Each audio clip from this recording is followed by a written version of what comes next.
yelkeni kopmuş, batmış qayılan.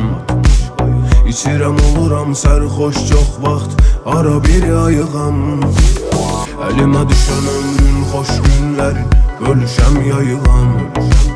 Hamıya xoş gün olan bu məhəbbət mənə dərd olmuş. Bu yanan ürəyim adam kimi sevmiş, amma pərt olmuş. Hamıya pambıq olan qara sevgi mənə sərt olmuş. Axı nədir bilməm bu qaranlıq, görmürəm günəşi. Bir ömür axtarıb ömrümü verdim, o da səhv olmuş. Bu yanan ürəyim adam kimi sevmiş, amma pərt olmuş. Hamıya pambıq olan qara sevgi mənə sərt olmuş. Axı nədir bilməm bu qaranlıq, görmürəm günəşi. Bir ömür axtarıb ömrümü verdim, o da səhv olmuş.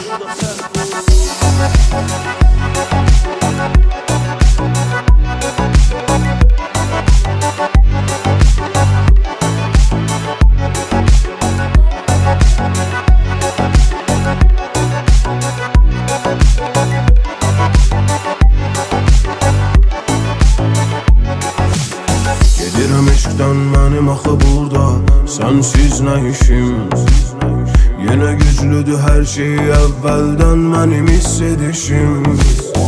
Yalnız səndən aslı deyil axı ansız gedişim. Mərd bildiyim hər kəs dönmüş, namərd olmuş.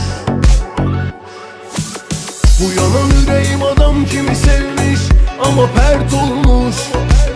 Hamıya pambıq olan qara sevgi mənə sərt olmuş. Axı nədir bilməm bu qaranlıq, görmürəm günəşi.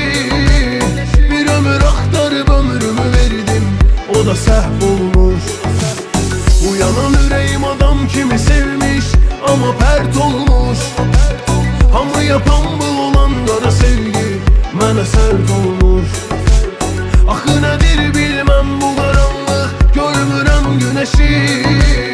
Bir ömür axtarıb ömrümü verdim, o da səhv olmuş.